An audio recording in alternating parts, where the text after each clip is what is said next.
रे भैया हर की बस गाड़ी ट्रैक्टर टेम्पू जाता ना बा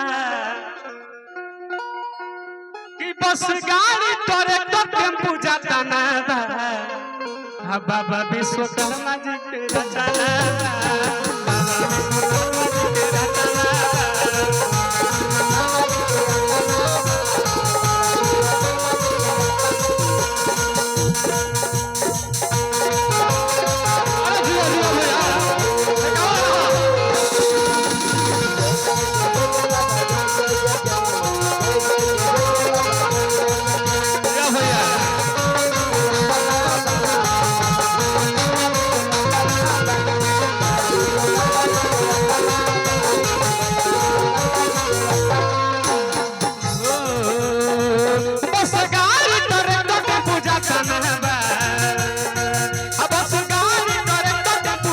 बाबा विश्वकर्मा जी के रचना बा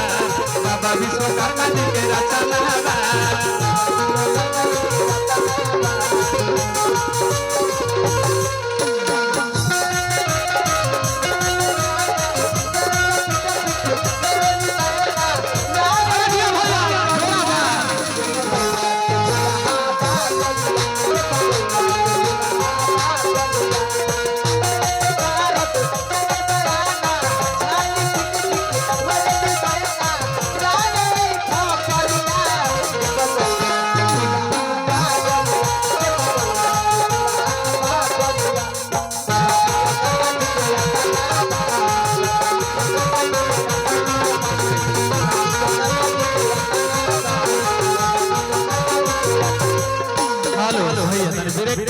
जैसे कि अबे तो खानो नहीं खींचा के जान नहीं के बनो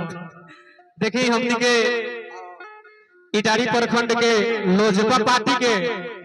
अध्यक्ष भगत विकास भगत जी के तरफ से हमारा के मेरी सब के भेज देनी है वहानी भैया तनी साथ देत रही भैया कहां चल रहे हैं ले तनी साथ दी ठीक ना कहे के भाव बा अंदर भैया अरे देखी आकाश में उड़े विमानिया धरती पर चले ले टरेनिया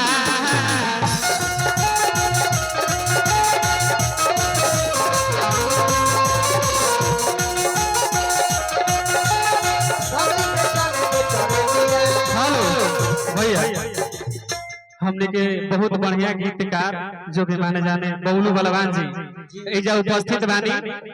उहे के देर से हमनी के हिजाई बानी जाए मंच बगावत नहीं जा भैया के स्टूडियो बा बक्सर में एसपी स्टूडियो बक्सर में बाटे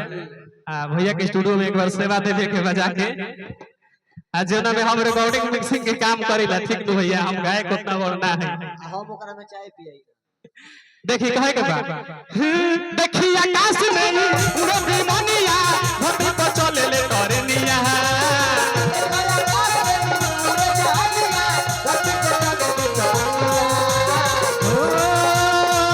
विश्वकर्मा जी के महिमा महान बा के न जाने ला कहानिया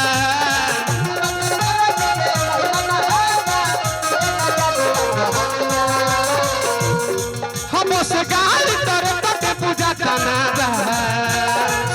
उस गाड़ी तरफ के पूजा करना बा बाबा विश्वकर्मा जी के रचना बा बाबा विश्वकर्मा जी के रचना बा विश्वकर्मा जी के रचना बा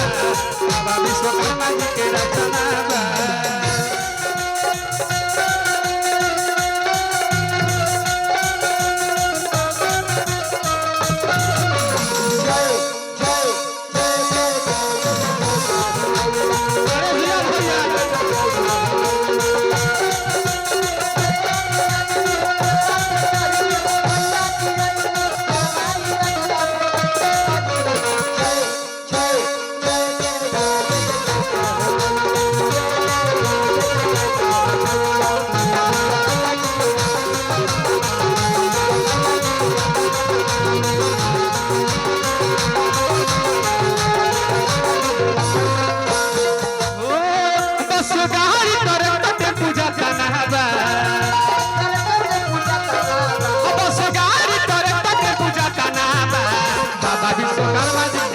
हा